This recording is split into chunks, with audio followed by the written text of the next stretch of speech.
Just want to do a quick check before we start. Can you hear me? Yes, hello everybody. See if everybody can hear us.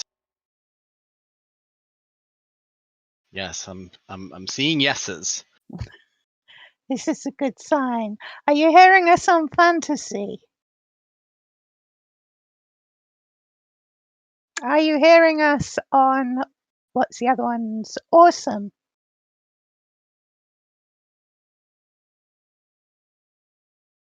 Are you hearing How about us? how about Astound? Yeah.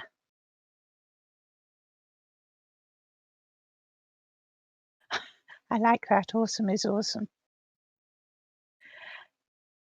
Okay, they've got us on all of them. So shall we make a start? Yes. Okay. So hello everyone. I'm here today for the next of my Meet the Linden talks. And today I'm talking to Patch Linden, who has been a resident of Second Life since 2004 and Linden since September 2007, I believe. Yep, that's right. And as you're the Vice President of Product Operations, working to bring the best of product and support-based decisions on a daily operational basis to the virtual world platform. And you also maintain oversight of all the various teams within Linden Lab, working together for the highest good of residents and the business. That's quite, I think I would actually lapse into slang and say, one hell of a job. It's quite a mouthful too when you kind of try to describe and lay out everything that I do. I think if you just sort of raised a hand and said, I run the place. Well, I try not to be presumptuous. Now, you're based in the Atlanta office, I believe, and I understand that's been expanding. Yes, in fact, we recently moved from our original first office space to a brand new one, which is like 3x the size of the first office, and it's super, super beautiful. Apart from the fact that at the moment you're mostly working from home.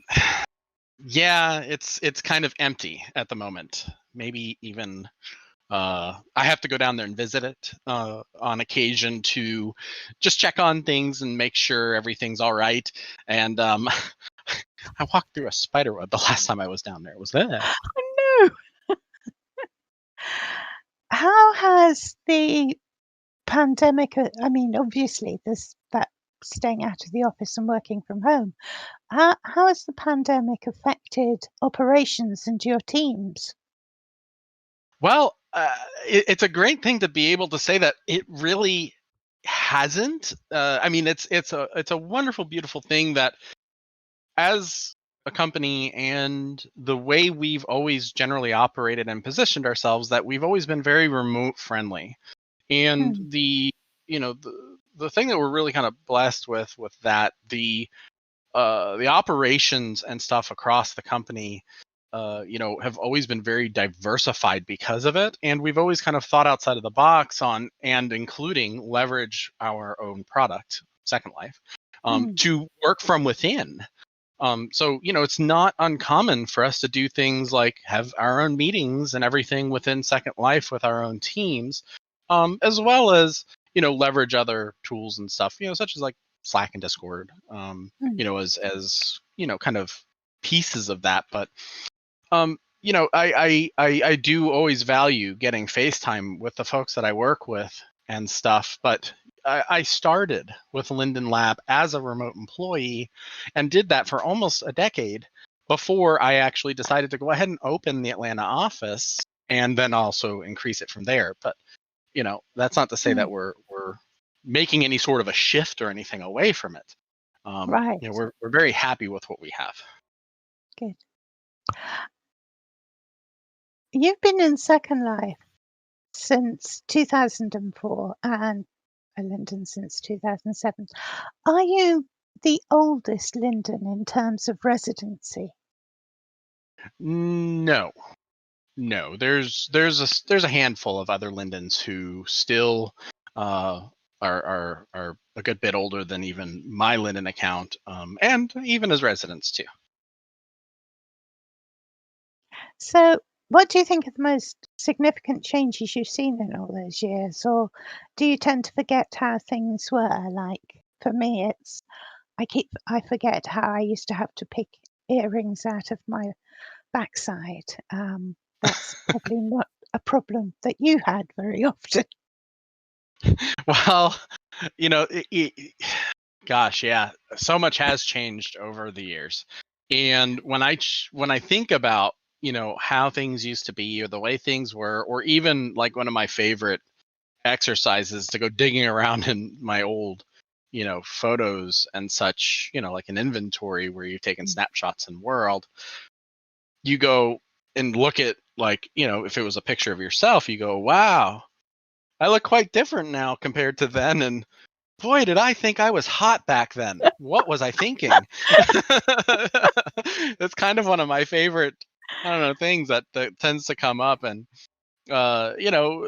it, along with, all of the other changes and such that we've mm, seen, the addition of different types of new content and adding voice capability to Second Life, which was probably one of the bigger groundbreaking changes, right, mm, for Second Life as a virtual world, was adding that voice capability, and many other things.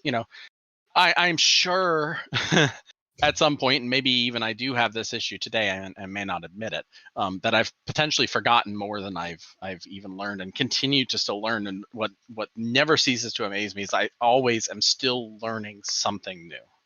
mm. Like the things that I find one of the treats of SL17B for me, of the birthdays in general, is that you're walking around and you're suddenly going, "I didn't know you could do that in Second Life." Yeah, yeah, for sure. I just the other day, as a matter of fact, learned how to change the interface in the viewer so that you can Ah, have it not show all of the various UI elements and such. Now, I had always kind of done my photos and stuff like that with the snapshot tool, and well, you can turn it on and mhm. off there.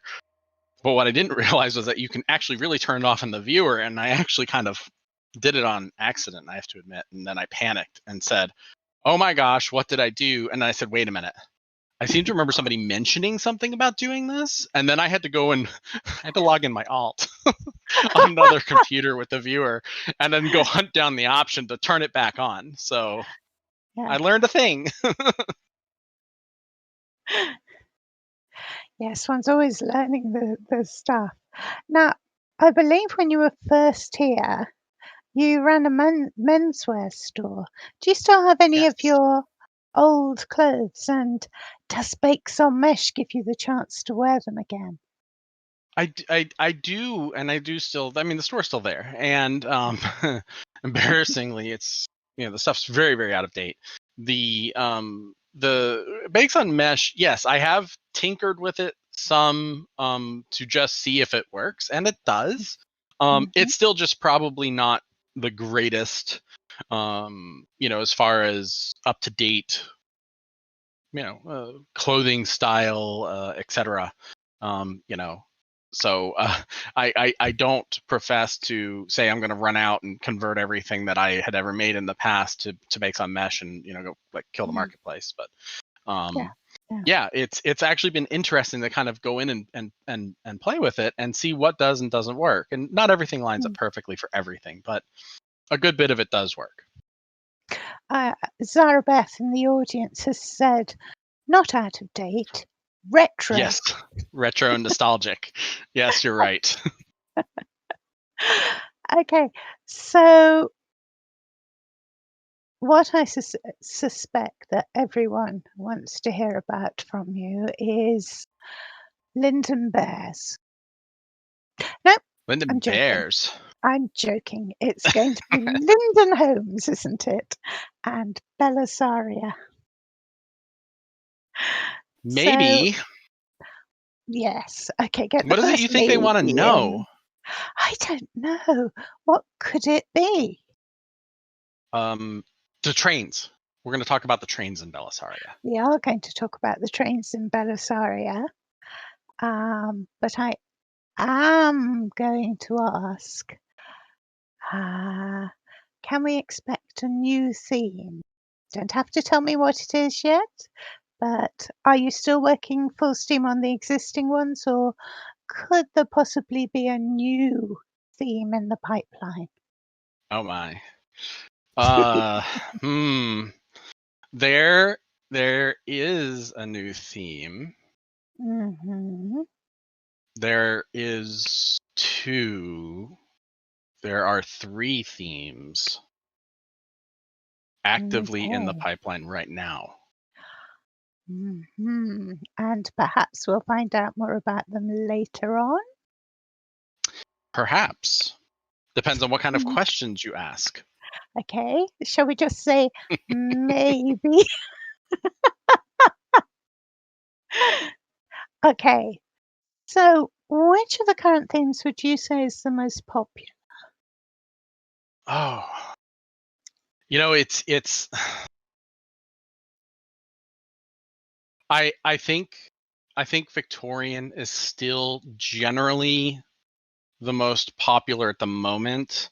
Mm, Second to that, log homes for sure. mhm, And then and houseboats, right? And it's really hard to kind of separate them because to try to say that one is more popular than the other, everyone wants them pretty equally badly. Um, mm, the two that and again, it's not fair to say that one's not popular over another because even when I talk about traditionals, people want traditionals too, and there's none left. mm. There's none of them left across the board. So Wow. we haven't even hit, a point of saturation in which, we are starting to see one lag behind because they're not picking it as much as Mm, another. mm, We're just still out. And even though we just recently put out 4,400 plus log homes in our mhm. last release, Yeah. they're effectively gone. And the remnants of finishing out the log homes area on the continent, um Mm, we release those as we go on, like we had been doing in between our other big launches on Mondays, Wednesdays, and Fridays. And the mm. moment Whitney or Derek or whoever on the team drops that region into availability, it's gone within seconds. Wow. I want to bring in a question here that I had from Maddie Gynoid, who said that in the early stages of Belisaria's development, you indicated that the new Linden Homes continent might form a connection to the Satori or Mhm. Nautilus continent, the Blake Sea. Can you Mhm. say a little more about that? Is that still the eventual plan that it'll join up with other mainlands? Yeah. As we continue to kind of build out the continents, and right, we may also have to split them up at some point, just to maybe make things a little more diverse, and say we're going to connect this to that with this landmass, and as we go forward with planning all of that out, the big thing that we have to kind of keep focus on is making sure that the spaces that we use in between the continents where we want to connect them, Mm, makes sense geographically from that kind of mm, standpoint virtually. So as we continue to kind of branch this thing out and grow it, and reach kind of that point of where we feel like there's enough homes out there to, well, and again, I'll restate the eventual plan of mm. shutting down the majority, if not all, of the old Linden homes, because I've actually had some people come back and say, "Don't you take my old Linden home away from me." Um, you're few and far Yeah. between, but at some point we will have to, kind of compress that down and take back, those regions, right, in Mm, capacity. and move on with the new Linden home styles and stuff, and even the styles of homes. Oh, that reminds me, there's actually 4 themes in the pipeline. The the old homes and their themes have not been forgotten about. Mm. Yes, so there were some very pretty homes, and they were pretty solidly constructed for Yeah. when they were built. Yeah, they've definitely withstood the test of time. Mm. So, have you got situations now where you perhaps have 1 or 2 residents on a region? I don't think we've gotten down to that point. Mm. There's still a lot of homeowners in the old homes Mm. and such that are either awaiting their opportunity to own a new home as we continue to build all of that out. Mm. Or some of them may not be aware. Depends on their frequency of use of Second Life and such, I'm sure. Mm. So, do you have any special advice? I've been asked to ask this for people who want to snag a new Linden home. Is there a trick or technique that they should use to better the odds of getting the home they particularly want, or at least the theme they particularly want? Not really. It's kind of like trying to win the lotto. You can Mhm. try and throw as much science behind it as you can, and you're still going to come out at the end of the day with was it your turn in luck? When we go to release the new homes, if you're in the right place at the right time, and I kind of emphasize that, you'll get one. And folks are moving. They'll play the game of homes, as we call it, and they'll move around between types, and they'll take their chances, and they're patient and they're persistent with letting like one home style go, and then they just know that at some point their turn's going to come up and they'll be able to grab another type, Mm. and they'll stay in that for a little while, and we see that happen all the time. um, the I guess the key piece of advice that I would have is just please be patient. Mhm. We're doing everything we can and working as hard as we can to get as many homes out there into everyone's hands as possible. Mm. And there's a lot more to come. And we may find out more about what's coming later on this in this conversation. What I was going to ask you about now, I know you always had high hopes for Belissaria and the new Linden homes. Were you expecting them to take off quite in the way that they did? Yeah, I mean, we knew going into it that they were going to be super popular. Mhm. Um, we, you know, we anticipated that as much as we could, and we tried to put out as much as we could without delaying the project and getting something into everyone's hands by just extending the date of release out further and further and further. Mhm. It's kind of a challenging decision to make, because on one hand you can look at it and say, you should have anticipated that the demand was going to be so great, you needed to build 10x what you put out. Mhm. Yeah, I know that. I knew that when we when we chose to launch when we did. But at the other hand, I was sitting on this wonderful thing that I just did not feel right keeping from everybody, Mm. for any length of time longer than what we did. So I kind of hit that balance in my mind of, I feel like now is as best a time as we can to put as much out as possible at that particular point in time. And from Mhm. that, we also take away our learnings and we continue to iterate, improve, and drive our processes so that, we went from a 700 home release to 1,000 home release to another 700 home release to a 2,800 home release to a 4,400 home release, right? And things just started to kind of pick up and ramp up.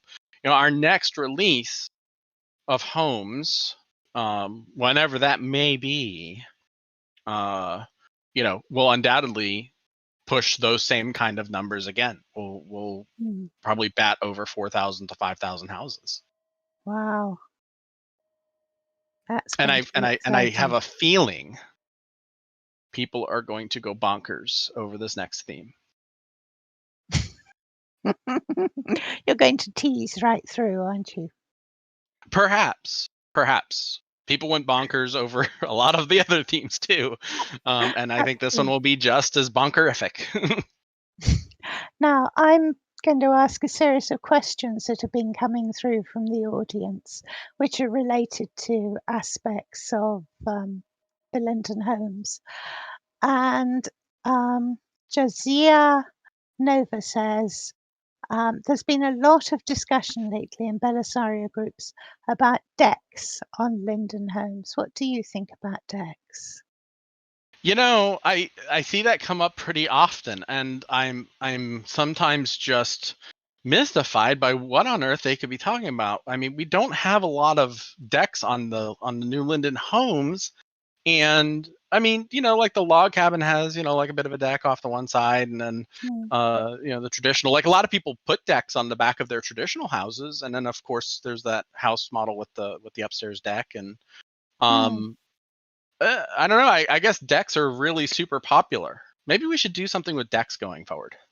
Of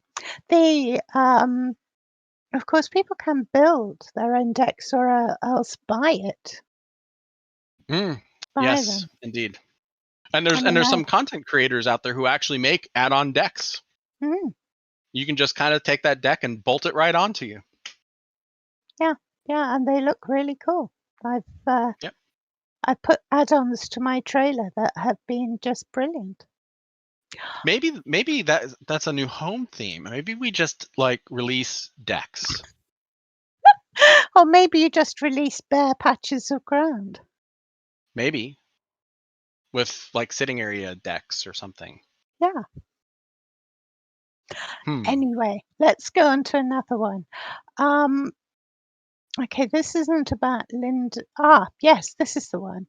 Zinka Zoo says, why can't I res on my driveway? Why can't I not drive out of my plot onto the road? Well, I'm not sure. I would imagine if your driveway is over your parcel, you should be able to res a vehicle on your parcel and then take it on out into the street. But apparently Zinka Zeus thinks you can't. I don't know. We might have to go look at that. I know a lot of people that live on roadways and such that. So Zarabeth actually just mentioned in the chat that some vehicles are extremely prim heavy. But yeah, I know a lot of people who tend to, they'll res a vehicle on their parcel and then they'll hop in it and then they'll, either grab it, net it, and move it out, or they have the ability to just drive it on out into the street from there and continue on. Okay, we're being asked by Nikki Matheson for a definite Belissaria pronunciation. She says many of us pronounce it Belissaria, and we're saying Belissaria. Belissaria. Which is the official pronunciation? Belissaria. Belissaria. Just like it's garage or garage. Or aluminium and aluminum. It's Belissaria or Belissaria. Yes. How does that work for everybody? Tomato, tomato. Yes. Let's call the whole thing off. Okay. Diamond Merchant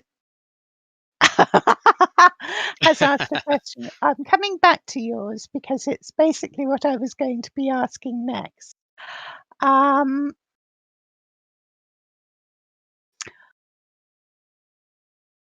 Okay, I'm coming to Aurora's question too. Tasia, I think that's going to be a question for Oz tomorrow. The Second Life graphics I engine. might have missed it, but sounds There's like it, maybe. yeah. Okay. Sim Hi. region, that's not the same thing. No, Don't get me simple, started on that. different from regions. Tell you what, if you want to find out the difference between sims and regions, go to the Museum of Second Life Maps at New Cardiff. There's a wonderful diagram there explaining the difference between all of these things. Okay.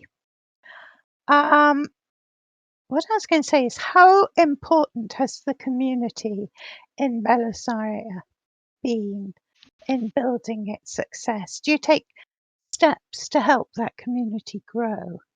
Oh gosh, I don't know if I could say anything to emphasize more how important the community is.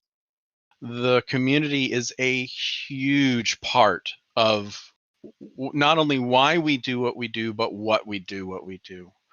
And without them, and I'm just gonna right now thank them for everything that they've not only helped us with, but given us feedback on, the suggestions that they've put in, the passion that they exude when we're dealing with various topics of potential change or policy decisions on the covenant and the rules that govern Belissaria. Um, it's a super critical part of what we do. And without all of you there to help with that, I don't know if I would have the perfect conduit like I feel like I have with having the community doing what they're doing and where they are, and being as involved as we have all been, not just myself, but the entire team has been with them, to kind of get us, going forward with what, our vision has always been, in bringing such a, a terrific product in my mind to, people in Second Life as residents, to be able to use and enjoy and benefit from, on a daily basis, even. Did I answer your question?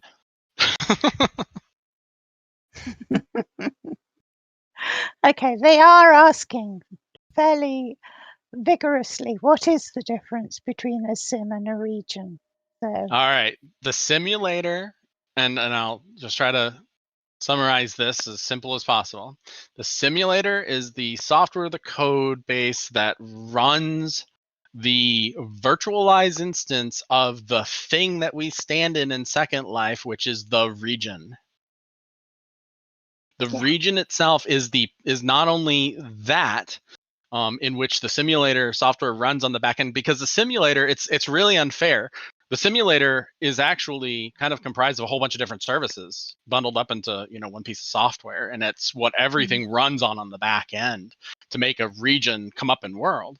And the region itself in world, the thing that we stand in, is also by that name a product, right? So we don't sell sims and simulators in Second Life, we sell regions.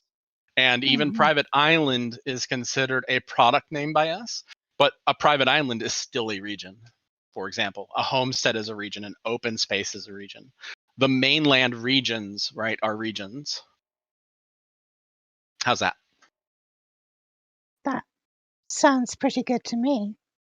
I just want to bring up this question from Diamond Merchant, which is related to the question about community and how the community has grown. She says Belissaria is hugely successful. Who at Linden Lab figured out the secret sauce, and what is the secret sauce? Well, I mean, It's sauce as in sauce you put on food rather than origins. is it kind of like that secret burger sauce that Disney Yes. uses with like the Yes. cheeseburger egg rolls? Oh my gosh, that stuff is so good. Yeah. I don't know. I tend really I tend to be modest. uh, and so when I things, my involvement and things of that nature, Mm, I I have a hard time taking credit for it, right? yeah. But I Ah, guess I took, probably, the wheel on. I just was being told that we may have an audio issue. yes, Oh no. it's your audio is breaking up a bit. I can sort of stop you whenever it breaks up if you would like. So it's okay right now, we think? It's Okay. All right, it's we'll keep fine going. right now. Yeah. So yeah, as far as you know, kind of taking the helm on, I guess developing and understanding the relationships and forming the bonds with the community and such, I've probably been largely responsible for that. Mm. What was the other part of the question? Just because we got a little distracted. I feel like it was two parts. What is the secret sauce? And The I secret guess sauce. I think You the know, I, secret I sauce is building the community. building the community, walking in the residents' shoes, being a resident myself, and knowing what you all go through on a Mm, day in and day out basis, understanding that intimately and being involved in the communities, even today, you mm. never know where my alt might be, right? So I Yeah. am very much in the community with you all, and you have no idea who that could be. Mm, But I'm there. I'm part of you. And I feel like I don't feel like I would be as effective as I am in doing what I do for everything for Second Life if I mm. couldn't have that too. Yeah. Yeah. That is very good. Okay, now I am going to glide on to another topic. Some of the comments. I'm Jesus and I'm Slender Man. I'm not going to take credit there. But Slender Man is a lot of fun. Right. Um, okay. Um,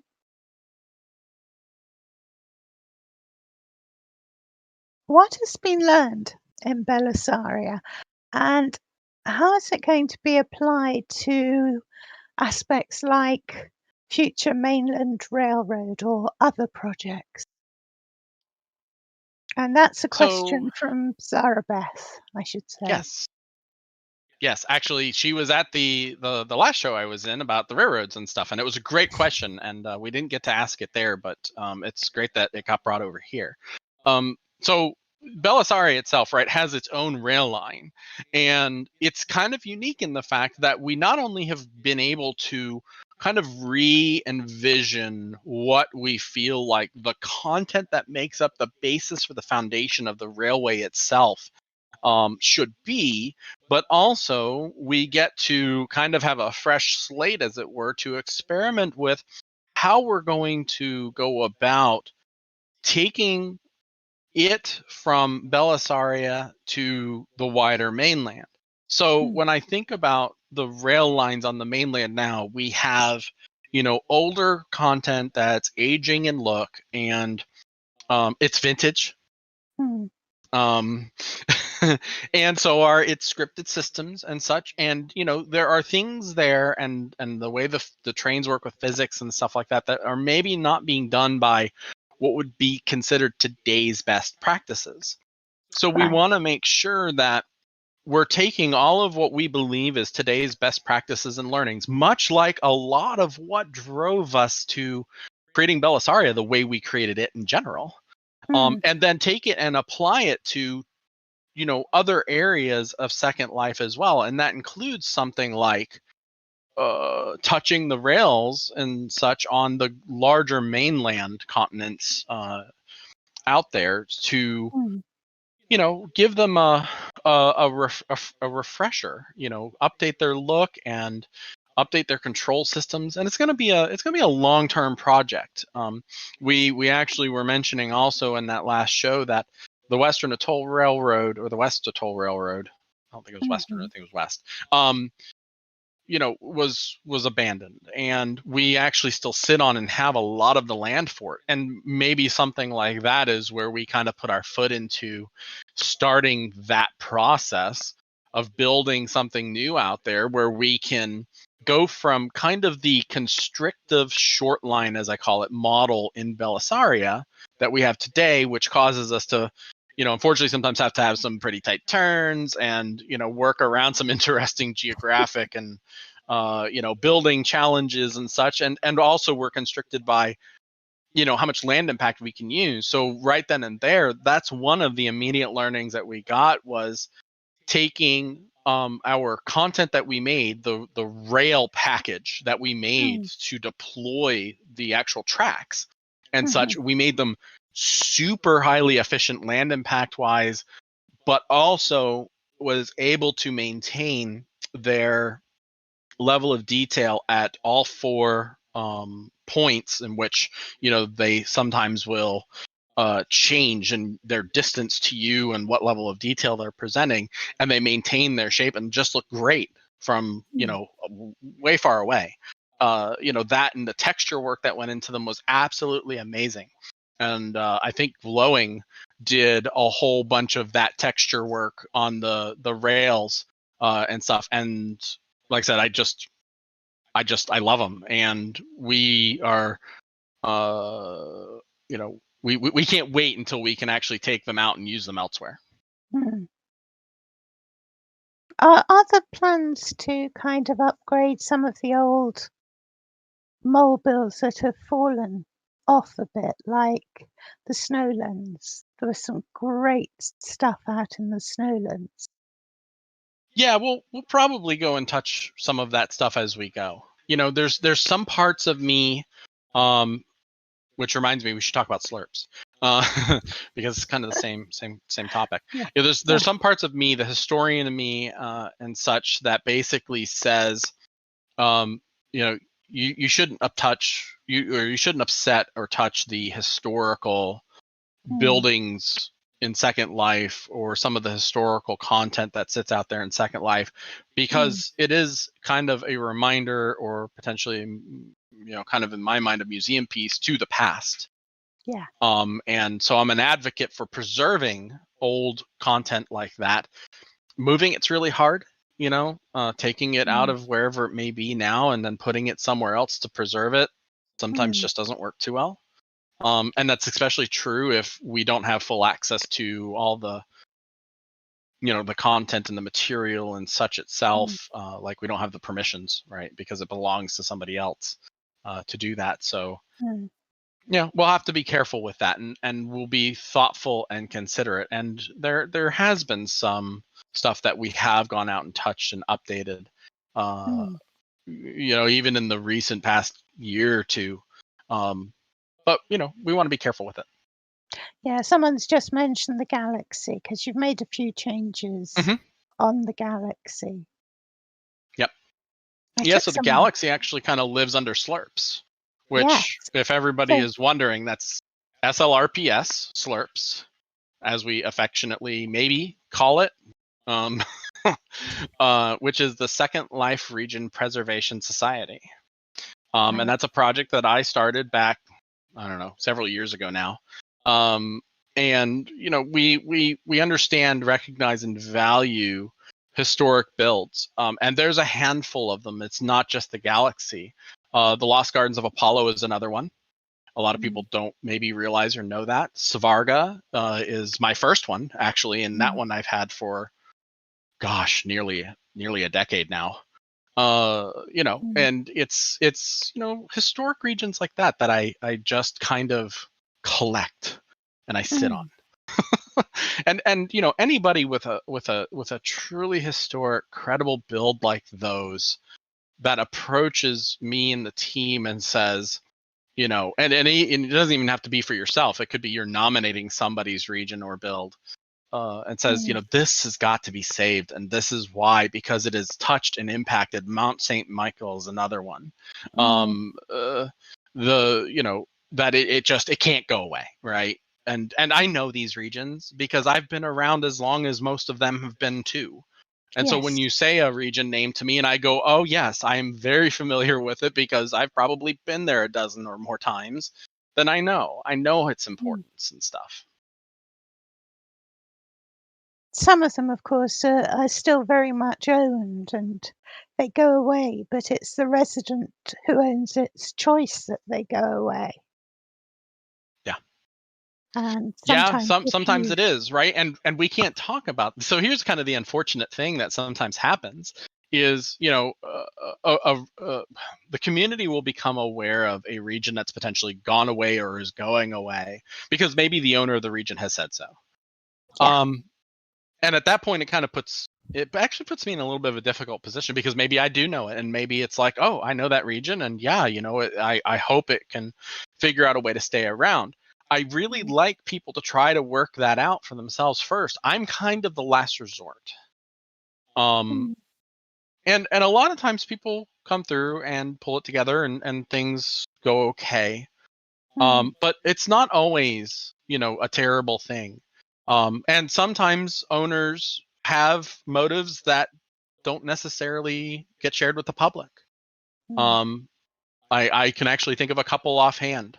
I've maybe even seen one mentioned in the chatter here, where an owner basically said, "I don't want it saved. Shut it down. Unfortunately, my real life is taking me away from Second Life, and I just do not have time to worry about it anymore." I can't argue with that. Yeah. And they don't want to see it kind of in a sort of outdated state. That makes perfect sense. Yeah. Although and it does. It takes some commitment from other people to help us in some cases.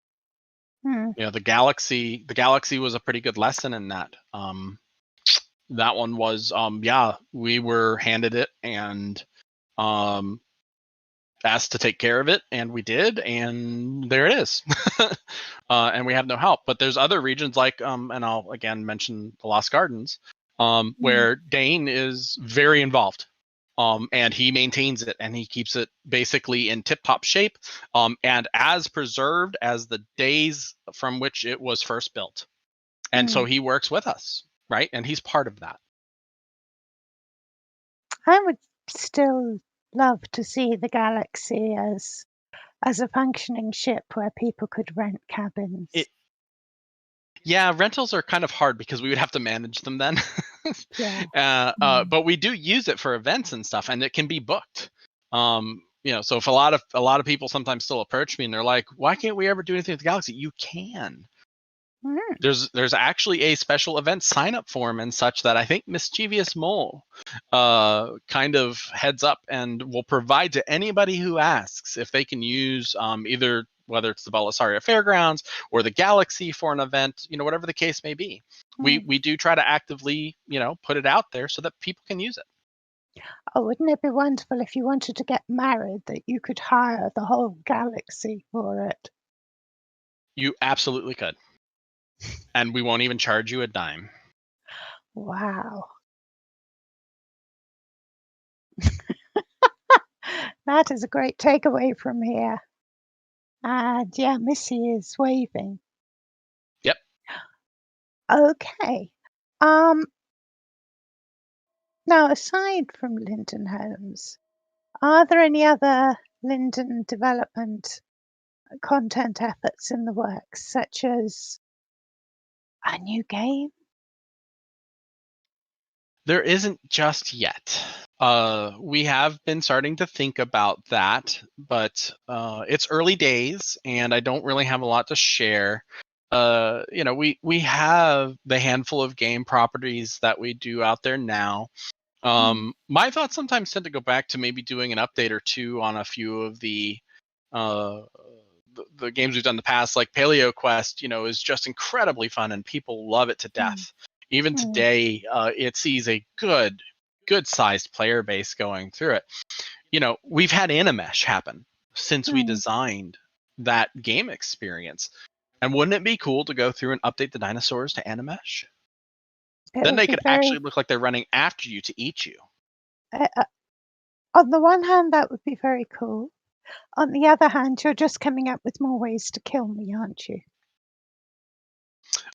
Maybe I might have emphasized the you there. And So, PaleoQuest, I saw somebody mention PaleoQuest. It's out there too, and it can be a ton of fun running around collecting and gathering them up. The Linden Realms, of course, it was the most recent to kind of get a revamp, so maybe something in line with that. Horizons is still out there and available for sure. Talking about Horizons, someone was asking, let me just check.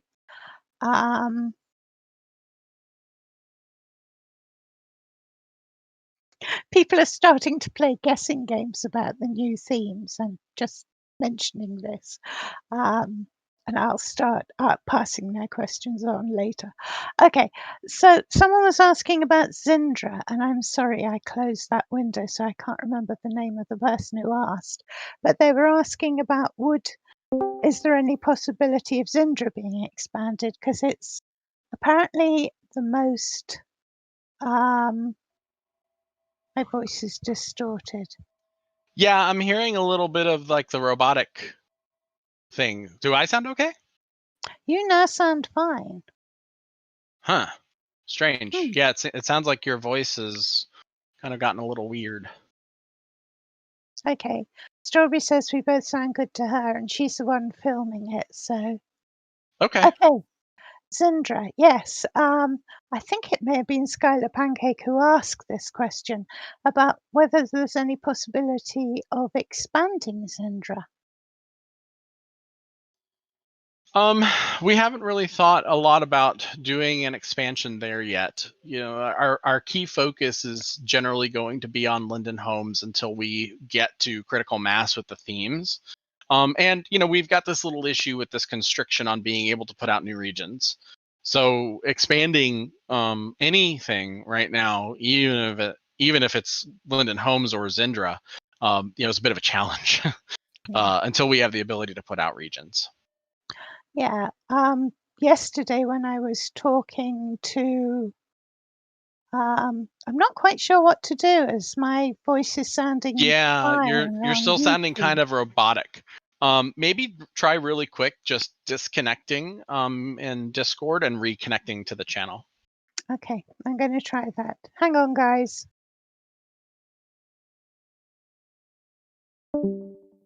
See if it clears it up.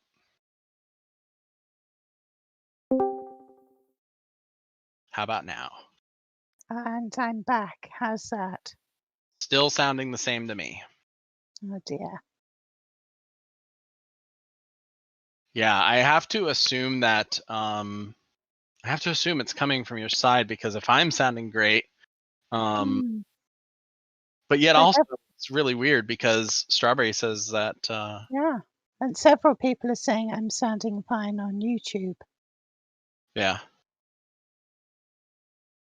Yeah, I can't Very really odd. do much. Yeah. Okay, I'm going to keep on.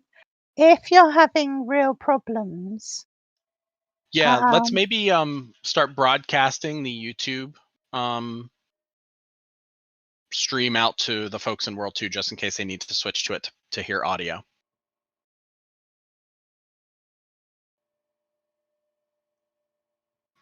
I'm gonna try and restart the stream real quick. Okay.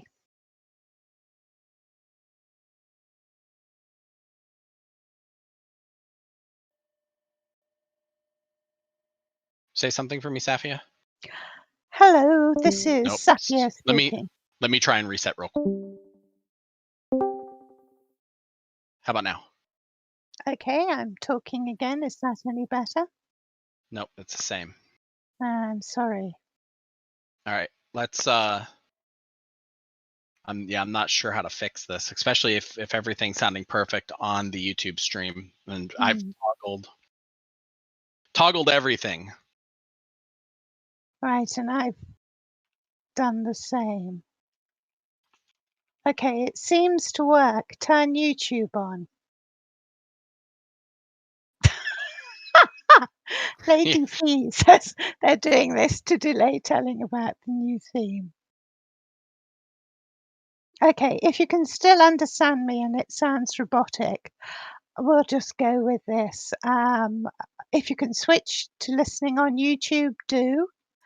And if you can't, well, at least you'll be able to catch up with it later. Okay. Skylar Pancake is saying with Zindra, will we see an update to the network there? The roads and monorail are interesting, to say the least, and super prim heavy.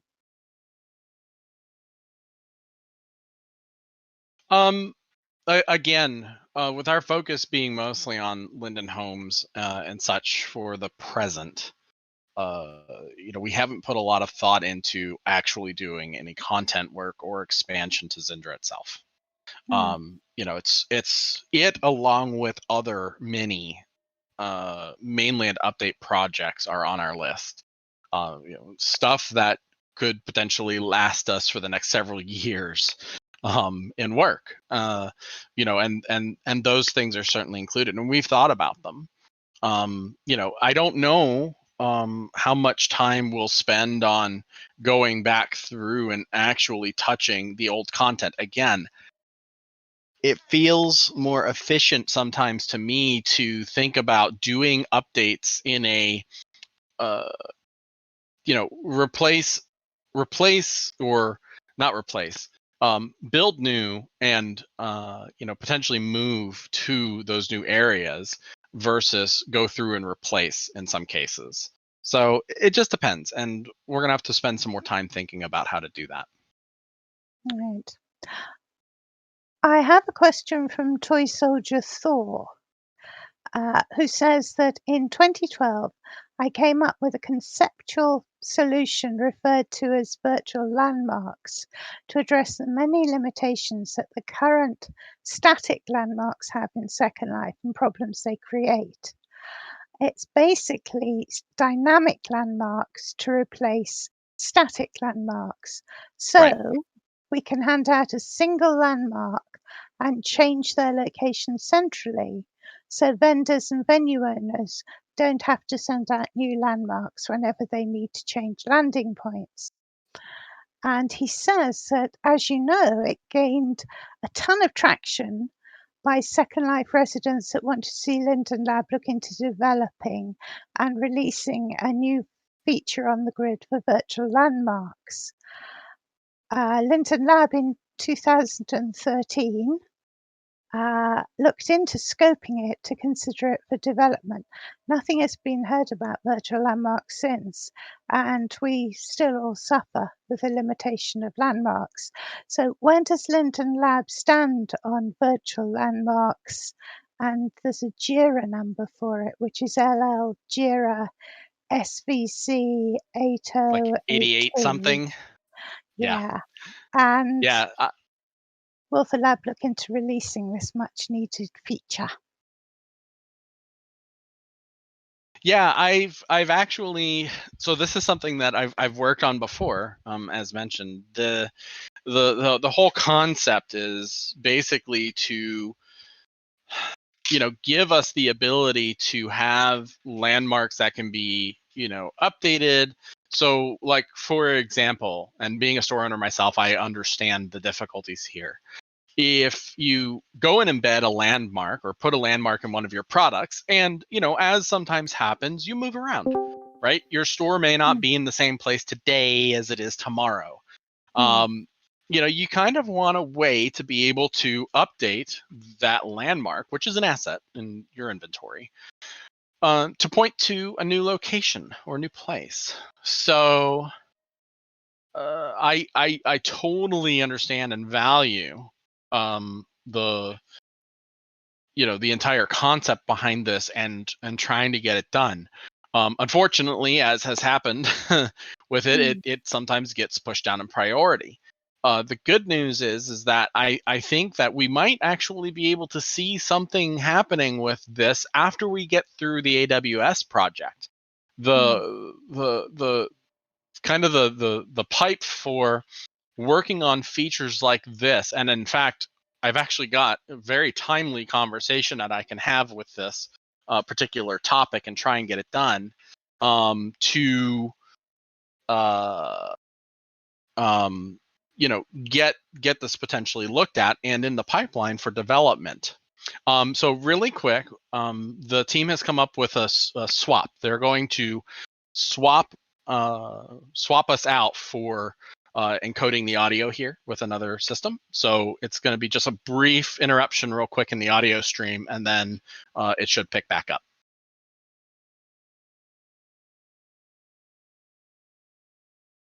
And I'm out. Do we have to close anything down, or? Probably not. You Okay. don't. We shouldn't have to move. Basically, what we're doing is we're switching the stream from my streaming setup to someone else's real quick, and he's already also in the channel with us and everything. Okay.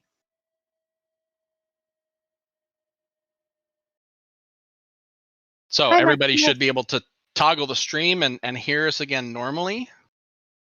Hello? Can you hear me now? Yeah, let's see if the crowd. Oh, good. Yes. So we sound better now. Yes. Great.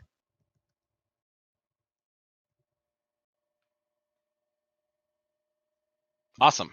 Okay. That's wonderful. So let's press on. So yeah, we were just talking about the virtual landmarks, right? And yeah, I think I've got an opportunity that might be coming soon to where we can look at doing something with this. I think it'll be exciting. Excellent. So following on from that, Aurelia Moonfest is saying, how is the move to the cloud going, the AWS project? Has COVID impacted this in any way? Now, I know Ebe talked about this quite a lot yesterday. He did. He talked about it quite a bit. Oz can certainly speak to this even more because this is all him. But I can say that I think that it's going really well. Things are, I think, where we expect them to be. I don't think we've seen any wide lasting impacts from COVID itself. Again, with as remote work capable as we are as an entire organization together, I think the team is doing a beautiful job with it. And so just watch this space, really. Yes. Fantastic.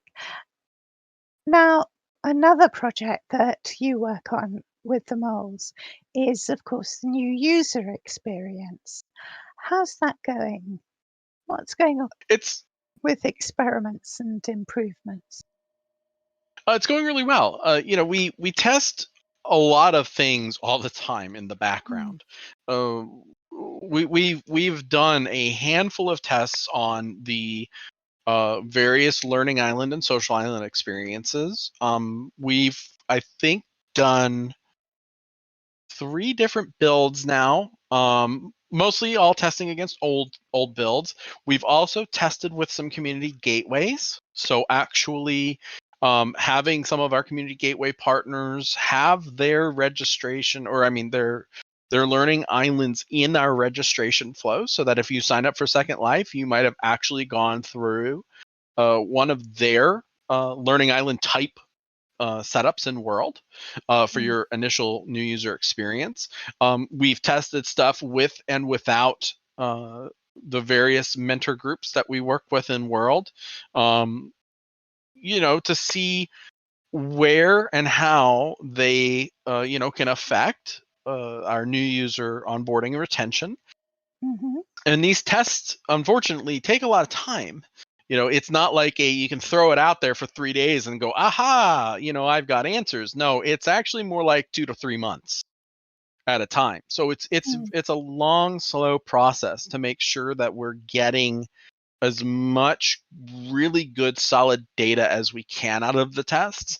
And it just, it just takes a long time to do them. So, we want to make sure that we have statistical significance so that, if we basically have turned a knob or pushed a button and said, let's see how this does, we can actually come back to it and say, yeah, that worked really good. Now let's do that everywhere. And then again, we might even stop and still retest that everywhere to make sure that it still aligns with what we discovered. Or if not, then we might say, well, that may not have been it. Back to the drawing board. Let's come up with another test. And then we go and retest that. Lots of testing. Yes, indeed. And you talked about the community gateways. How are those going? How many are there at the moment? There is, I think, half a dozen active ones, and they're doing pretty well. The various ones that we've had in the various testing pipelines, have given us some really good test results and comparatives that we can analyze against our own. Sometimes we find that something that they have done a particular way with theirs is better than the way we might do a similar thing with ours, and again, vice versa, right?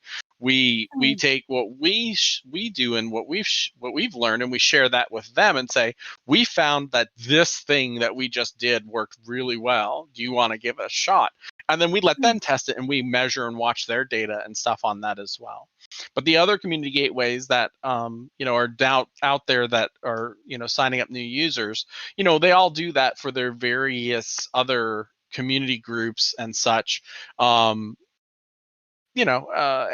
the traffic that they invite and bring into Second Life is always beneficial because we feel like that they are the experts in that particular audience that they've potentially targeted and or brought that user in with. And those tend to be the most stickiest out of the new users that want to come in and stay around Second Life for a long time. That's great. I did have a question from Skylar Pancake, who's been asking a lot of questions, but I'm going to allow this one, which is, let me scroll quickly back to find it. Skylar wanted to know, no, not that he wants to pet your ears because they're so cute, although he did say that. Yeah, can we get open space regions back when the move to AWS is complete? So a little unknown, maybe not so well known secret was that even before we kind of went on this unavailability issue with regions, you could actually go to the team and manually buy them and order them. They're just no longer available in the LAN store. But we've said that, if somebody comes to us and really wants one, we'll let you have one. And that'll continue to be the case afterwards. Excellent. That's great news for some people. Okay, so I'm not quite sure about this question, but I'm going to ask. It's from Susie Halsey, and she says, I'm wondering which Linden to ask questions on the Safe Hub people moving to private SIMs. I'm not sure what the Safe Hub is. Well, Safe Hub in my mind is defined as the various hubs that are located around the mainland, so that if you accidentally get logged out of Second Life and then you go to log back in, but the login location in which you were you were at last, right, you were unable to log back into, you're then usually put in one of those hubs, right? And usually it's geographically the closest one that aligns with the highest maturity rating that you've selected, for your viewer. So that's why sometimes a lot of people will joke about having landed in the adult hub after they got logged out, like the region Arapaima, for example. And that is, quote unquote, technically one of the adult mainland safe hubs because, well, a lot of us have our, viewer maturity preferences set to adult. And if that's kind of where you were nearest geographically, that's where you'll log back into if the region you were logged out of isn't available anymore. So I'm not sure how the rest of that question ties into that. Right. Having explained how they work. Moving them to private sims. Moving them to you said the S word. I did, but that brain was just in the broke. question. That was in the question. I was quoting. She knows better than that. Yeah. Does she have to go to the cornfield now? Oh my goodness. No, so right. The problem with moving those to private regions is it actually could affect the geographic like homing and centering system that they rely on. So someone has just said you turned off voice in some safe hubs and the people have moved to private regions. Yes, perhaps. But Skylar, do you want to go to the cornfield before patch reveals? Right? The next theme? Wait, for what are we Linden revealing? Home? Are we revealing? Not yet. Not yet, though. I don't know. Are we? Questions. We could try. Okay. Okay. I'm ready. What I'm going to do is ask a couple more questions, and then I'm going to take questions from the audience, like 20 questions, see if they can guess what the theme is going to be by asking us questions. Maybe. That could be fun. I've already What if got somebody one. nails it? What if somebody nails it? Do they like win something? Maybe residence for a week or something in the new style. A trip to the cornfield. Some people might want a trip to the cornfield. Some people might want a new Linden home. Right. Or a free bear. Or get to pet your ears.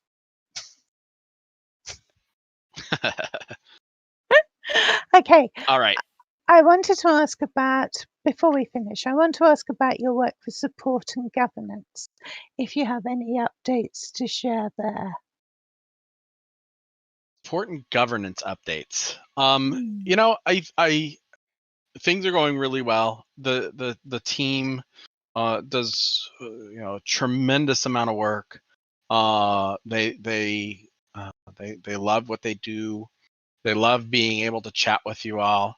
You know, for premium folks and such, especially those of you who have Linden homes, you know, if you're not ever able to get a hold of, you know, a mole or somebody to fix a house problem, for example, because I see this come up from time to time, you know that you can jump into live chat and chat up a Linden in support, and they can also help you get something fixed. You know, so everything's generally been going really well, I think. You know, governance is as usual very well positioned to handle anything that gets thrown their way. I'm really proud of them and what they do. You know, the key thing I think is and what's really kind of interesting is if you have a chance, go to the governance office hours. And if you ever have one of those burning desire to know questions, go there and you can ask it and they can tell you all about it. But there's also the same for land and concierge. They also have an office hour, which you can go to and chat with them about stuff. These aren't places to necessarily get support, though, so keep that in mind. But if you do have generalized questions about how do we do this thing in general, or how do we get a hold of you better, or something of that nature, they are more than happy to discuss. You're breaking up again. I am breaking up again. You went very quiet. Oh no. Everything Okay, sounds good still? Can you just explain again for the audience here how to contact concierge? Your last thing, really. the easiest way is to jump into live chat. If you go to support.secondlife.com while you're logged in on your account that you can access your premium features with, you can get to live chat there. There's actually a little bubble down at the bottom of the screen that you click on, and you go right in there and you can chat with a Linden. Fantastic. Now, we've talked a little about the pandemic at the top of the hour, but there's something else huge that's going on here with Black Lives Matter in the news. I suspect there's great scrutiny on how Second Life governance operates as it pertains to hate speech. Can you share some insights into how Second Life aims to help protect users from being exposed to hate speech on the platform? Well, our community standards have always been geared to protecting the residents from any sort of issue there. I'm trying to find a way to let me see. I would say that, it's a normal thing for us to be on the watch for such issues. And if you were to ever happen to come across anything that you feel like is out of sorts or out of place, please do report it to us. We do take great care in making sure that the environment that we provide for everybody is as welcoming and friendly as it can be, for everything that we can do within our control to ensure it. That's great. Now, I am going to play 20 questions with Patch. And the questions will come from the audience, and they can have yes, no, or maybe answers. Okay, Patch? Sure. And what I'm going to do is ask the first question, which comes from Jazida Nova. And she says, would you normally find these houses next to water? Maybe. Okay, someone else got a question? Oh, okay. Atomic Infinity says, does it have wheels? No.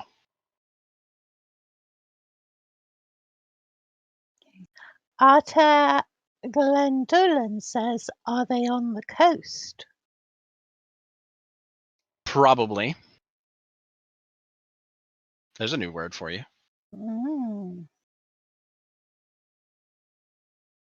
Okay, so someone says, are they situated on Greek Isles?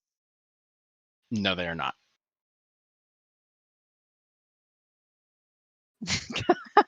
Dreamer, do you really want that to be one of the 20 questions? And is someone keeping count of how many questions I've asked? I saw a great question go by, but I don't want to tilt things the wrong way here. Yeah. Dreamer has said, is everything going to be maybe? No. But you just blew one of the questions. Yeah, that's what I warned. Okay, we've seen one suggestion. Is it going to be farmhouses? No. And does it have a higher land impact than a bread box? That it does. Does it have a deck? They have decks. Lots of decks. Okay. Do they come with pre-baked cookies? No. Unfortunately. Wish they could. Oh, good question here. Does steam come out of parts of the house? No, it sure doesn't. I mean, if you set it on fire, it might look like steam at some point, but Yeah. when the fire hose water hits it, Maybe, but no. Can they be found underwater? They are not underwater. I would be Okay. really concerned if they were underwater. Right. Do crocodiles play a role? Crocodiles could play a role, and alligators too. Okay. Do they have attics? They do not. Are they in the air?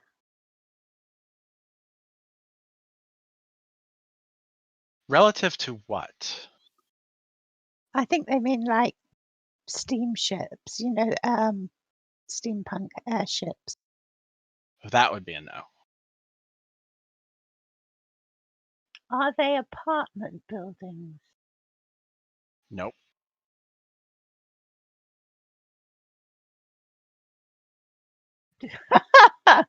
Okay, do they come with beignets, which means, are they French? Uh, they geographically speaking, you could potentially go find beignets, maybe around the block somewhere in the neighborhood. Maybe. Okay. So we have, are we going to see them before the end of the SL17B celebrations? You are going to get to see them when I say go see them Okay. after we're done playing this little game. Okay. We, I think there's one question that keeps coming up that perhaps we should ask now. I have seen probably the same question many times now because I think people are zeroing in on it. I think they are too. Someone has asked, do they rest on the water? So they do not rest on the water. They're not a boat. Would you find this in the southern states? You would. Very southeastern in architecture. Someone has said, would wearing a kimono be fitting inside of this house? That's your decor choice. I mean, I suppose you could, but Mm. I mean, stylistically, that's not the theme of the house. Okay, so people are now thinking maybe Florida, maybe Bayou, but this question keeps coming up. Florida would probably be more accurate. So, shall I ask the question?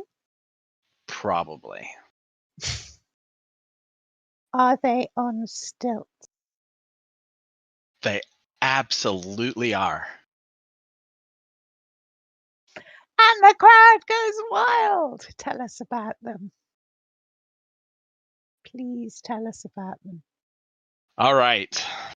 The new theme is stilt homes. They take their inspiration from Southeast US geographical areas that basically you could thematically say are kind of like the Floridian shoreside stilt home communities, like planned and developed, that tend to pop up in low-lying and potentially even hurricane-prone areas. They're generally fairly brightly colored. They have fairly good sized open concept floor plans. And we are going to offer them in 3 different variants. There will be an over water version of the home, a partial version of the home that could rest over land and water, and there will be an inland version of the home. All on stilts no matter what, because when the hurricane comes through, you certainly don't want to be on the ground when the flooding happens. Do you? But they are. Go ahead. Yeah, I was just going to say, they sound amazing. They are all going to be 1024 square meter parcel homes.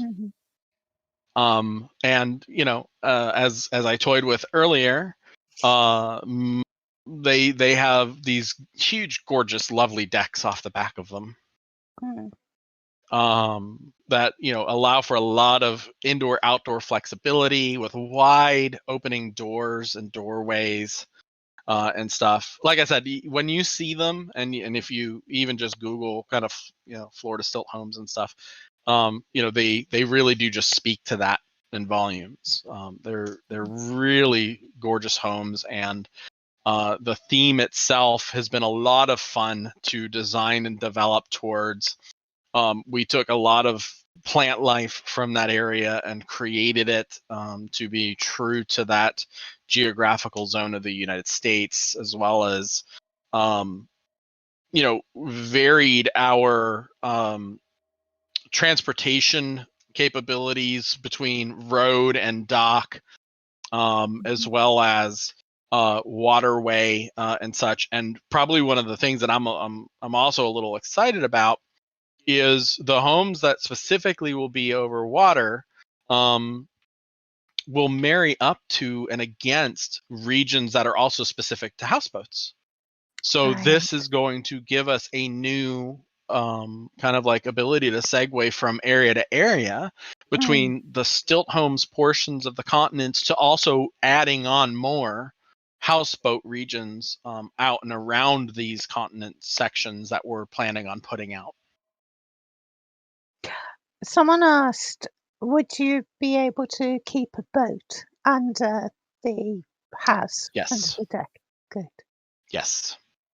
So Excellent. the cool thing about the waterbound houses is we left room for you to be able to park a watercraft up against the deck. The deck really then kind of becomes like your own dock, and it's actually when you see them, and like I said, I'm really excited to be able to open up the region as I talk more and more about it. But the decks on some of them are even 2 level, so you have like a lower deck, which really actually is kind of like the dock that you could potentially put your boat up against, and then there's the upper deck with a couple little steps up to it. That's actually kind of the deck off the back of the house.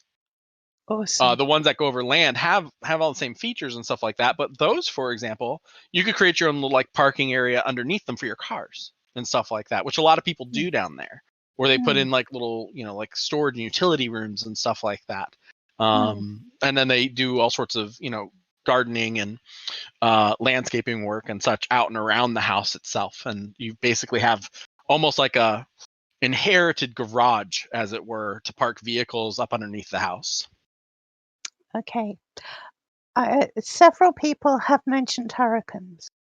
Are you going to let hurricanes roll through these areas?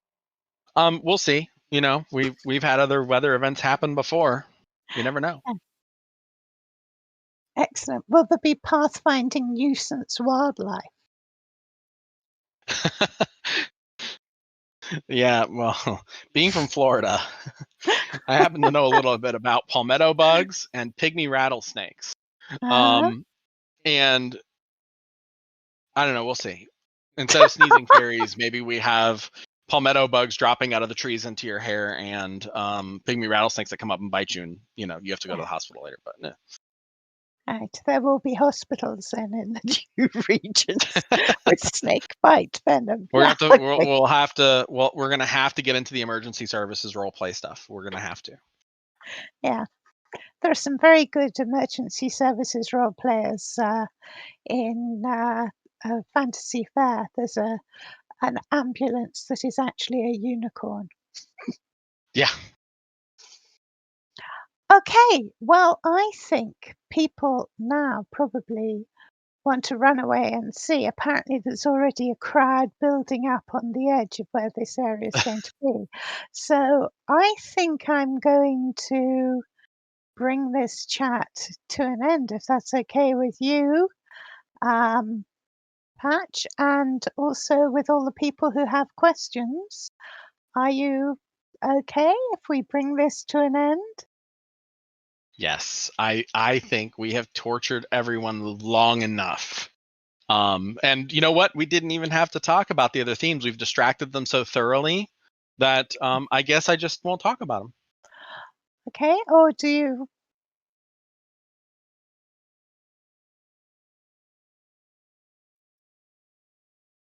Let's just see if people are actually asking.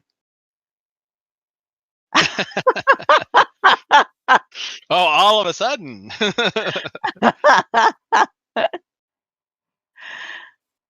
Do you want Yeah, to there give are them actually another theme? so two things. There's actually two pretty important things we do need to let people know. Okay. The first one is, you know, we are not launching these homes today, right? You're going to get to see them, go into the demo region, check them out and stuff, but we are not launching the homes today. We don't have the regions to be able to do so. But in the background, we are working on them, and we are working on the areas in which they will eventually release from. We have to do this in kind of small batch, controlled, confined manner and stuff, because we don't have a lot of regions to be able to actually have up and running at the same time. So we can't release them until after the AWS uplift has been completed. And that's probably going to hold true not only for this theme, but in the background, we also are almost content complete already on the next theme, which of course I'm not going to talk about today, No. other than to say that it's there. But then there's two more themes after that that we've already also decided on and are getting ready to start the content development work on. By then we should be in, you know, our back to our releases, right? Where we'll have released probably stilt homes in some huge quantity.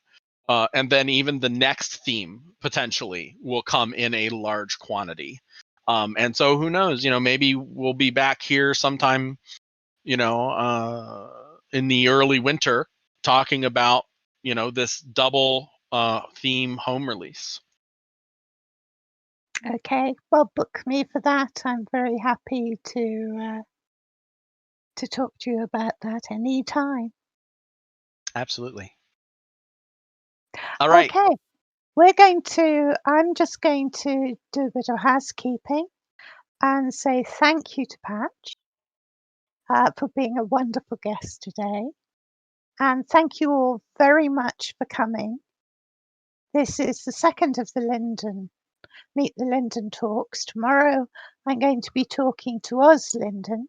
So if you have any technical questions, do come along to that one. And you can also post on the Primperfect blog. There's a link to a Google form where you can post.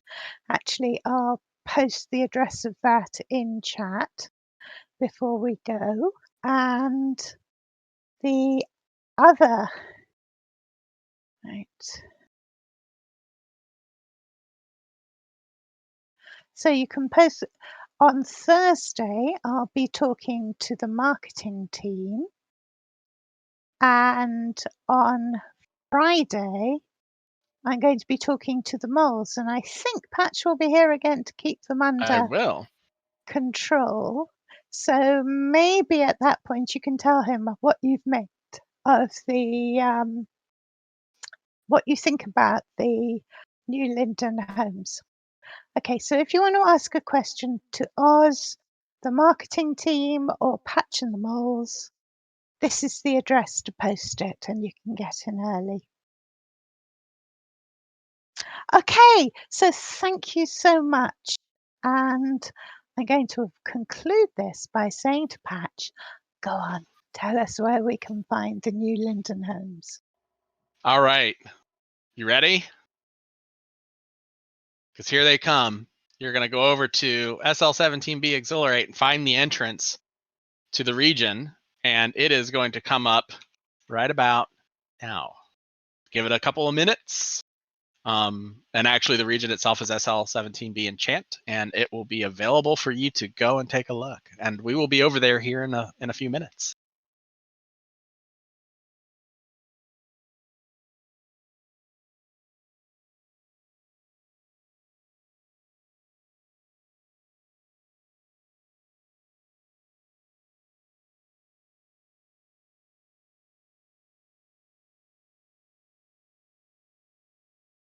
switching off. So